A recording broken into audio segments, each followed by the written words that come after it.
Christmas is nearly here, that traditional time of year when we eat too much, drink too much and buy too much.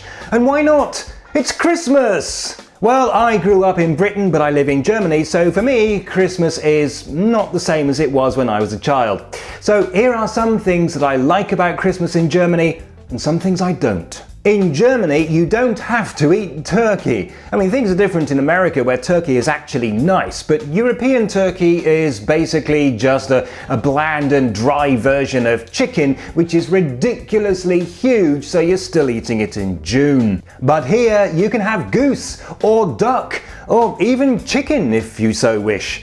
The point is, the choice is yours. Turkey is available if you really want it, but as an option, not a must, and that is definitely a thumbs up. However, I'm not so sure about mulled wine. It is a thing in Britain, but in Germany it's nearly inescapable. At first, it's a nice warming drink, just the thing to keep you going at a Christmas market on a cold and frosty evening. But as you drink more of it, it becomes less exciting. You soon come to realise that it's just sickly sweet, even syrupy, and it's made by taking a cheap wine and then ruining it.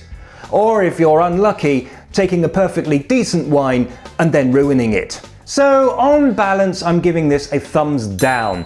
It's okay at first, but I'd like less of it. German Christmas is a proper holiday. I know that a lot of people here complain about the shops being shut for 2.5 days, but I love it. You see, back in the UK, you get one day off after all the rampant consumerism, and then it's straight into the season of blockbuster Boxing Day deals, 50% off buy now while stocks last. Not so in Germany, where you actually have time to relax, so thumbs up for that one. German Christmas carols, however, are just dreadful. I mean, in Britain, we have carols like Ding dong merrily on high, in heaven the bells are ringing. Ding dong verily the sky is reddened with angels singing. Now, many German carols really should be uplifting, like this one.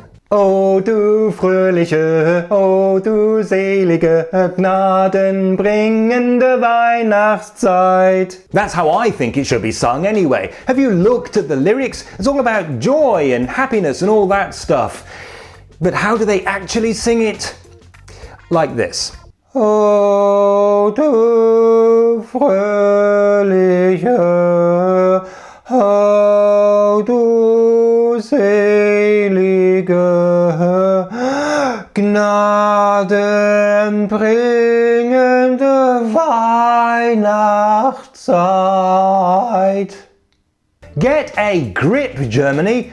Thumbs down for your Christmas carols, seriously. You can do better than that. Christmas markets are pretty nice, although most of them are a bit samey and the big ones are packed solid. But don't let that put you off. There is a reason that they have been successfully exported to the rest of the world. The best bits?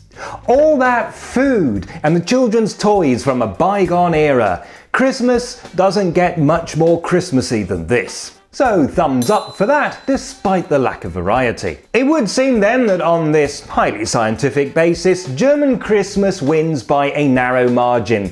However, you do have to take into account the fact that Christmas markets are now a thing in many British cities, so I'd say the gap is probably closing. Germany, if you want to stay ahead in the game, the one thing that you can do is to sing your Christmas carols as if you mean them and stop making them sound like funeral dirges. Your immigrant communities, and that includes me, will thank you.